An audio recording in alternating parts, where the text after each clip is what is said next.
वरती सर्वस्वी भार घातला तर तो काय करेल, येणारं संकट स्वतःच्या अंगावर घेतो. अनेक भक्तांची उदाहरणं दिले जातात की भगवान परमात्मा येणारं संकट आपल्या अंगावर घेतो. बघा, चोखोबरायांची धर्मपत्नी गरोदर होती आणि गरोदरपणामध्ये त्या ठिकाणी चोखोबरायांना पंचायत पडली, आता हिचं बाळंतपण कोण करणार आहे.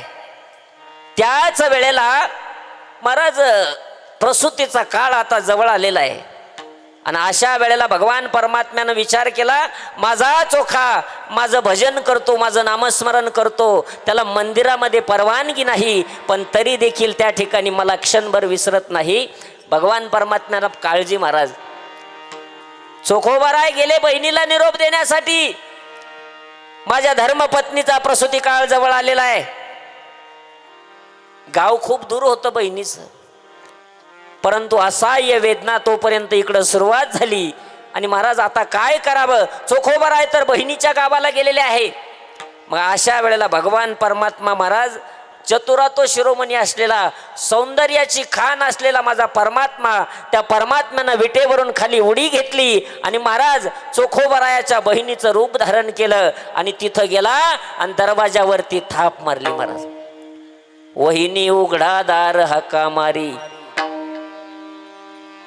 चोखोबाची बहीण झाला शारंधर, वहिनी उघडा दार हाका मारी, वहिनी उघडा दार हाका मारली, दरवाजावर थाप मारली. प्रसूतीचा काळ जवळ आलेला होता, बाळंतपण व्यवस्थित झालं आणि महाराज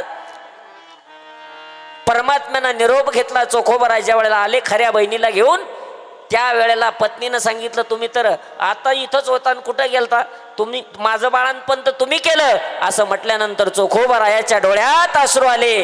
चोखोबरायांनी ओळखलं, दुसरं तिसरं कोणी नव्हतं, माझा जगाचा मालक, माझा पांडुरंग परमात्मा माझी बहीण होऊन आला.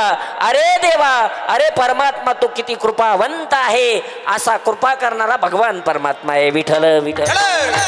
रामनामाचा जप करा. काय होईल बरं त्या रामनामाच्या जपानं? काय होईल? सुख घडो घडी वाढू लागे, सुख घडो